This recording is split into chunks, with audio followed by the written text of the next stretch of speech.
నేర నియంత్రణకు మిర్యాలగూడ పట్టణంలో తెల్లవారుజామున పోలీసులు విస్తృత తనిఖీలు చేపట్టారు. నంబర్ ప్లేట్ లేని 11 ద్విచక్ర వాహనాలు, సరైన పత్రాలు లేని 27 వాహనాలు సహా మొత్తం 38 వాహనాలు సీజ్ చేశారు. జిల్లాలో నేరాల నియంత్రణ, శాంతి భద్రతల పరిరక్షణ, అనుమానాస్పద వ్యక్తులు మరియు వాహనాలపై నిఘా పెంచేందుకు జిల్లా ఎస్పీ శరత్ చంద్ర పవార్ ఆదేశాల మేరకు మిర్యాలగూడ పట్టణంలో తెల్లవారుజామున విస్తృత వాహన తనిఖీలు నిర్వహించారు.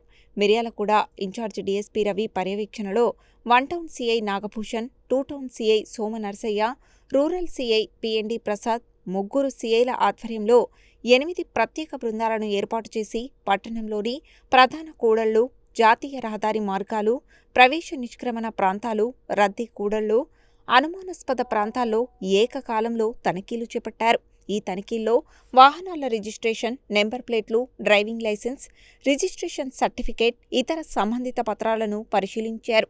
నిబంధనలకు విరుద్ధంగా సంచరిస్తున్న నెంబర్ ప్లేట్ లేని 11 ద్విచక్ర వాహనాలు, సరైన పత్రాలు లేని 27 వాహనాలతో సహా మొత్తం 38 వాహనాలను సీజ్ చేశారు.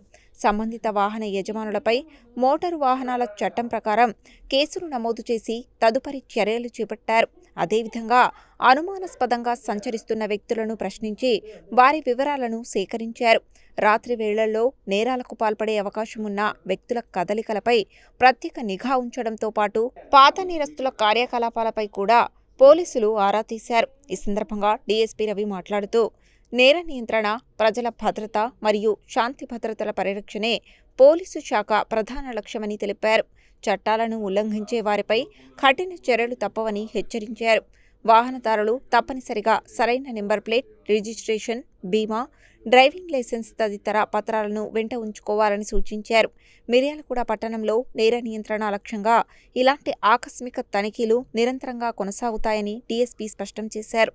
ప్రజలు పోలీసులకు సహకరించి అనుమానాస్పద వ్యక్తులు లేదా కార్యకలాపాలపై వెంటనే సమాచారం అందించాలని విజ్ఞప్తి చేశారు.